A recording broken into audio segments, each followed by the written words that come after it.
O CRISPR-Cas9 é uma das várias técnicas de edição gênica. O termo se refere a repetições palindrômicas curtas agrupadas e regularmente interespaçadas. É uma ferramenta biológica natural de procariotos, como bactérias, que atua como um mecanismo de defesa contra o ataque de vírus. Esse sistema foi remodelado por pesquisadores para edição gênica altamente eficiente em sítios direcionados no genoma desejado. Desde a sua descoberta, o sistema de defesa viral procariótico veio a se tornar uma das ferramentas mais poderosas e versáteis empregadas na pesquisa científica básica, no campo da engenharia genética. O sistema CRISPR-Cas9 é uma ferramenta de edição de genoma simples e direta que revolucionou consideravelmente a nossa capacidade de realizar modificações direcionadas no genoma em vários organismos. Esse sistema se destaca em relação às ferramentas de edição anteriormente descritas por apresentar um design simples do vetor de direcionamento, uma alta taxa de sucesso e um baixo custo. Por ser uma técnica que pode ser aplicada em diferentes organismos, o CRISPR-Cas9 pode ter aplicações em diferentes áreas de interesse para o homem. Por conta da sua simplicidade e acessibilidade, esse sistema oferece muitas vantagens sobre outros métodos de edição de genoma, conduzindo a modificações em genes específicos e, desta forma, tornando-se um sistema viável e acessível em uma escala genômica. As sequências CRISPR foram identificadas em 1987, porém sem reconhecer sua função. O termo foi cunhado em 2002, porém somente a partir de 2010 as funções das nucleases Cas foram sendo descobertas. Em 2010, os estudos sobre CRISPR seguiram avançando com a elucidação da função das nucleares do tipo Cas no loco CRISPR. Em 2012, a tecnologia foi publicada e começou a ser utilizada para edição de genes como ferramenta de biotecnologia. O complexo CRISPR tem função biológica de defesa contra a invasão e reinvasão de elementos genéticos indesejados. Estes podem ser bacteriófagos, transposons ou plasmídeos. Este mecanismo de defesa é dividido em três etapas, sendo a primeira delas a adaptação. Na adaptação, ocorre primeiro a infecção da bactéria e também a aquisição de um espaçador no loco CRISPR. As enzimas codificadas pelos genes Cas fazem a clivagem do DNA patógeno em pequenos segmentos que são integrados ao loco CRISPR como novos espaçadores. Assim, a bactéria tem imunidade contra futuras invasões deste mesmo agente, já que possui seu DNA em sua memória. A biogênese do cRNA é o processo que dá origem aos cRNAs a partir da transcrição do loco CRISPR, que agora contém novos espaçadores adquiridos na fase de adaptação. É mediado pela sequência líder, uma região com alto conteúdo de adenina-timina, que age como sítio promotor. O precursor de RNA pré-RNA contém várias sequências repetidas e vários espaçadores em um único RNA, que é processado e dá origem aos cNRNAs. O complexo Cas, aliado aos cRNAs, reconhece as sequências de patógenos que podem ser plasmídeos, transposons ou vírus e fazem a sua destruição. Este sistema e seus elementos são variáveis entre as diferentes espécies em termos de ocorrência, composição gênicas, sequências, número e tamanho. Um locus CRISPR típico apresenta quatro componentes estruturais principais: sequências DR, espaçadores, sequências líderes e genes Cas. As sequências DR são conservadas dentro do arranjo e parcialmente palindrômicas, e supõe-se que a origem e inserção de uma nova DR no arranjo seja uma ação dependente de Cas1 e Cas2. Os espaçadores têm origem de sequências de elementos genéticos móveis, por isso são os responsáveis por gerar a imunidade. A sequência líder funciona como promotor para a transcrição do loco e como guia para a incorporação de novos espaçadores. Esta sequência possui uma alta porcentagem de bases AT e é encontrada apenas adjacente ao loco CRISPR, estando ausentes em outros locais dos genomas bacterianos. Os GNKs encontram-se adjacentes ao loco CRISPR nos genomas. São responsáveis por codificar uma ampla família de proteínas e se organizam como operons. Os GNKs presentes no arranjo CRISPR direcionam a ação de degradação e determinam a classe a qual aquele CRISPR pertence. Com base nas sequências e estruturas da proteína Cas, o sistema CRISPR-Cas é classificado principalmente em três tipos: 1, 2 e 3. Embora cada tipo represente mecanismos bioquímicos distintos de interferência, o funcionamento de todos envolve três etapas distintas de adaptação, expressão e. O sistema CRISPR-Cas tipo 2 é o sistema mais simples de todos. É definido pela presença da endonuclease Cas9 guiado pelo cRRNA. O gene Cas9 é o único necessário para o combate ao DNA invasor neste sistema. Durante uma infecção, o complexo formado pela Cas9 destrói o genoma viral, baseando-se também no domínio PAM. A enzima Cas9 comporta dois domínios com atividades nucleásicas, RUVC e HNH, que participam aí da imunidade. Na etapa de adaptação, um pedaço do DNA do vírus ou um pedaço de um plasmídio externo deve conter sequências repetitivas intercaladas por espaçadores. Quando estas sequências são reconhecidas pela bactéria, ela ativa um sistema enzimático que vai reconhecer e se ligar a estas sequências na região anterior ao PAM. PAM significa Proton Adjacent Motif, que é uma sequência imediatamente posterior às sequências reconhecidas. Após a ligação do complexo enzimático na região, as nucleases deste complexo clivam a sequência exatamente em 3 nucleotídeos anterior ao PAM. Por fim, as sequências repetitivas ficam livres para serem incorporadas ao locus CRISPR. Este locus é passado de geração a geração e, portanto, se a bactéria entrar em contato com esse vírus novamente, o mecanismo é imediatamente ativado a destruir o DNA invasor.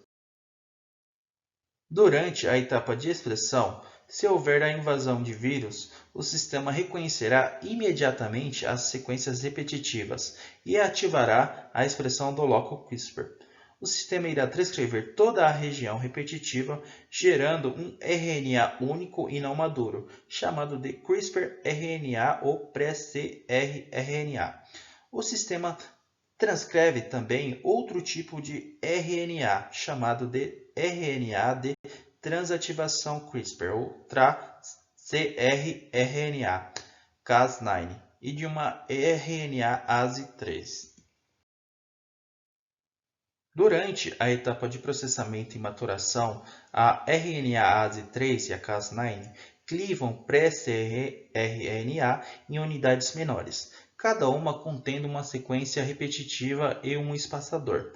A cada uma destas unidades menores liga-se um tra-cRRNA, tornando assim o CRISPR-RNA maduro, ou cRNA. Ao cRNA maduro, liga-se a nuclease Cas9. O cRNA é complementar ao DNA-alvo, ligando-se imediatamente antes de uma sequência específica, a PAM. Assim, a Cas9 cliva o DNA 3 nucleotídeos antes ao sítio PAN.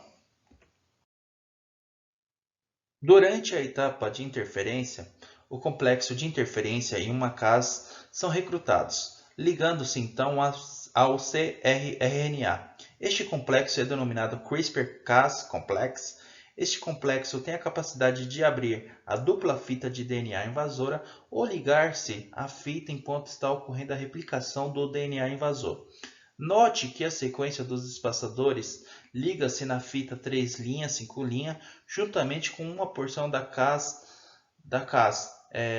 vista aí em cinza. Na fita de cima, 5', 3', liga-se ao restante do complexo, incluindo uma porção da Cas. Após a ligação, a Cas cliva a fita dupla do DNA, começando cerca de 3 nucleotídeos antes do sítio PAN. Assim, temos a fita dupla do DNA quebrada ou quebra DSB ou Double Strand Break. A nuclease Cas9 possui dois domínios principais, REC e NUC. O domínio NUC tem dois domínios, HNH e RUVC. Podemos observar nessa figura que o tracrRNA liga-se ao domínio REC da Cas9, enquanto o domínio NUC liga-se ao cRRNA e à fita de DNA-alvo, que seria ali o DNA genômico. A sequência do cRNA é complementar à fita de cima do DNA. Após a ligação do cRNA ao DNA, a Cas9 cliva essa dupla fita com auxílio dos domínios HNH e RUVC. A clivagem começa 3 nucleotídeos antes ao PAN. O complexo tracrRNA mais cRRNA são referidos como RNA guia, uma vez que esse complexo que guia a Cas9 para o DNA-alvo. As clivagens realizadas por Cas9 geram extremidades abruptas, ou nicks, que devem ser reparadas pela célula. Neste cenário, dois mecanismos podem entrar em ação: a via de junção de pontas não homólogas, NHEJ, e via de reparo direcionado por homologia, HDR. Quando não há homologia, a célula apenas junta os pedaços de DNA novamente, que agora estarão sem pedaço, que foi clivado pela Cas9. Neste caso, são gerados índels, ou seja, deleções que causam a perda de função da proteína, gerando nocaute. Já quando há homologia, podemos doar à célula um pedaço complementar de DNA, que irá então se ligar nas extremidades gerada pela Cas. Neste caso, temos a inserção do pedaço de DNA desejado, knock-in. Essa estratégia é bem complexa, mas permite, por exemplo, corrigir mutações que causam diversas enfermidades em humanos. A inativação ou nocauteamento gênico, ou gene knockout, é tipicamente alcançado por meio de mutações que resultam na perda da atividade do produto final do gene, seja ele RNA funcional ou uma proteína. A consequência dessas alterações genéticas são alelos nulos sem função biológica. O nocauteamento pode ser alcançado tanto por clivagem por Cas9, seguido por NHEJ, quanto pela HDR, sendo esta última mais específica por induzir alterações precisas. O NHEJ é um processo propenso ao erro, promovendo índels no sítio de clivagem e quase sempre resulta em um códon de parada prematuro, gerando assim proteínas truncadas. Apesar de sua vasta aplicação para o nocauteamento de genes, o NHEJ não permite um controle da mutação gerada. Alternativamente, pode-se obter um nocaute gênico por HDR, que permite modificações precisas no gene-alvo, na presença de um DNA doador. Neste cenário, o DNA doador é em si a versão nocauteada do gene-alvo. Esta versão nocauteada deve ser construída em laboratório, apresentar uma mutação bem definida e será no genoma por recombinação. Para tanto, faz-se necessária a cotransfecção de Cas9, gRNA e o DNA doador. para edições curtas de até 50 pares de bases. Oligonucleotídeos de fita simples podem ser utilizadas como DNA doador, sendo uma opção simplificada. Contudo, ao contrário de NHEJ e HDR, é geralmente ativa apenas em células em divisão. Isto ocorre porque as células possuem mecanismos de inibição de HDR durante as fases iniciais do ciclo celular, a fim de evitar fusão de telômeros. Adicionalmente, a eficácia de HDR pode variar amplamente dependendo do tipo celular, do local de edição e do modelo de reparo. Portanto, apesar de NHEJ não ser o modelo de nocauteamento genético mais preciso, é por muitas vezes a técnica de escolha devido às dificuldades metodológicas de implementação de HDR. O sistema CRISPR-Cas9 tem sido eficiente e amplamente utilizado na modificação do genoma de espécies e se destaca em situações em que as técnicas tradicionais de manipulação genética não têm tido sucesso. A facilidade de direcionamento de Cas9, sua alta eficiência como uma nuclease específica e a possibilidade de modificações altamente multiplexadas abriram uma ampla gama de aplicações biológicas em pesquisa básica para biotecnologia e medicina. Desta forma, entre as múltiplas aplicações do sistema CRISPR-Cas9, destacam-se as possibilidades de localização específica de genes no genoma, produção de grandes deleções ou rearranjos genômicos, que seriam ali as inversões e translocações, ativação e repressão gênica, inserção ou deleção de bases no DNA de qualquer organismo-alvo, modificação de histonas, metilação de DNA e produção de proteínas fluorescentes. Portanto, com as várias maneiras de se trabalhar com CRISPR-Cas9, é possível realizar grandes transformações em biosistemas, como, por exemplo, editar e alterar geneticamente espécies inteiras, refletindo no contexto de toda a comunidade, trabalhar na cura e prevenção de doenças graves, como câncer, melhorar o aproveitamento de importantes culturas bioenergéticas, como a cana-de-açúcar, garantindo resistência à doença e à tolerância à seca, e até mesmo editar geneticamente organismos vivos a partir de uma correção direta in vivo de características genéticas ou epigenéticas. E mesmo com todos os avanços acerca da técnica, muito ainda precisa ser estudado e caracterizado. Mas diante das aplicabilidades que temos até hoje, podemos chamar o sistema CRISPR-Cas9 da mais poderosa ferramenta em edição gênica e as suas aplicações não param de surgir. Este foi um trabalho apresentado à disciplina de Métodos Avançados em Biotecnociência do Programa de Pós-Graduação em Biotecnociência da Universidade Federal do ABC, desenvolvidos pelos discentes Fernanda de Oliveira Menezes, Isaac José da Silva Filho, Samuel Pérez Chagas e Vitória Alves Moreira. Muito obrigado.